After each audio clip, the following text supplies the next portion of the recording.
110 ساڵ دوای دەرکردنی فەرمانی مەشروتیەت واتە فەرمانڕەوایی یاسا لە ئێران و پەسەندکردنی شێوەیەک لە دەسەڵاتداری فیدراڵی لە یاسای بنەڕەتی ئێران کێشەگەلی نەتەوە و ئتنیکە غەیرە فارسەکان لە وڵاتە هەروەک خۆی ماوەتەوە.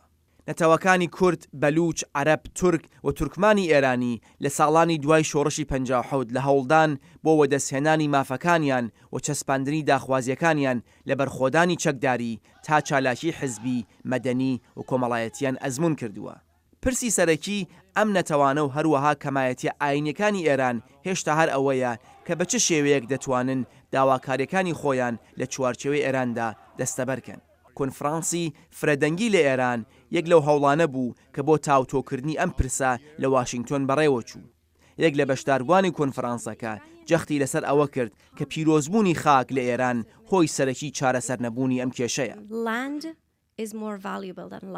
خاک لە ئێران بەهایەکی زۆر زیاتری لە ژیان هەیە. دەسەڵات و ئۆپۆزیسیۆنی ناوەندیش زۆر گیرۆدەی مەترسی لە دەستدانی خاکن و پرسی کەمایەتیەکان دەگۆڕنەوە بەو تابۆیانەی بەنیسبەت ئەوان هەیەە. دەبێت بگوترێت جودایی خوازی تاوان نییە. ئەمە بیرۆکەیەکی سیاسیە.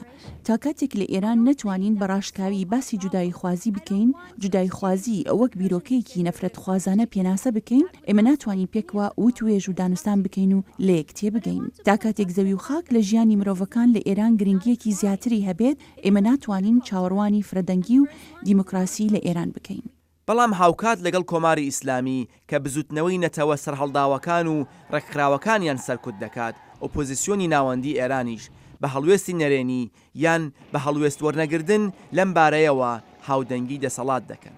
ڕۆشنفکرای ما متاسفانە زۆرینەی ڕۆشنبیران و ئۆپۆزیسیۆنی ناوەندی ئێران بەداخەوە هیچ ئاورێک لە کێشە نەتەوەیە غەیرە فارسەکان لەم وڵاتە نادەنەوە. من پێم وایە ئەمە دەگەڕێتەوە بۆ لاوازبوونی کۆمەڵگای مەدەنی لە ئێران.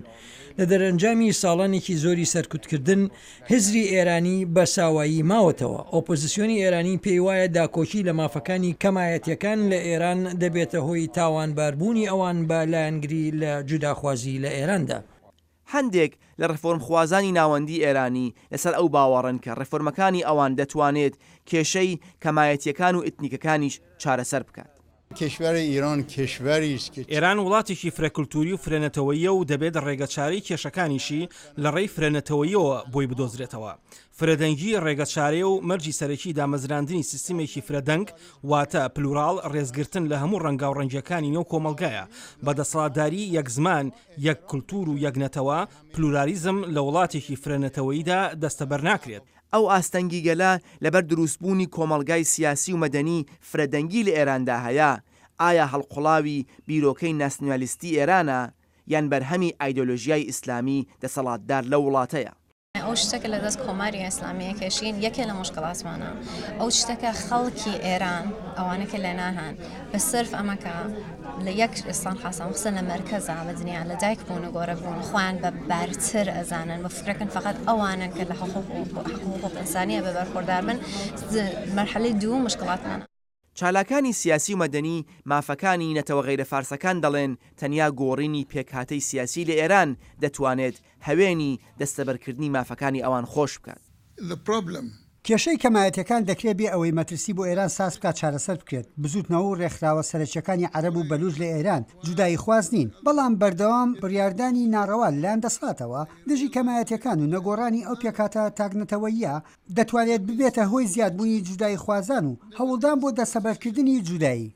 چاودێرانی سیاسی بە ڕەچاوکردنی بەردەوامی سەرکوت و هەڵاواردن و زیندانیکردن و لە سێدارەدانی چالاکانی کەمایەتیەکان دەپرسن ئاخۆ کۆماری ئیسلامی پێش ئەوەی زۆر دێر بێت ڕەوشی خۆی دەگۆڕێت؟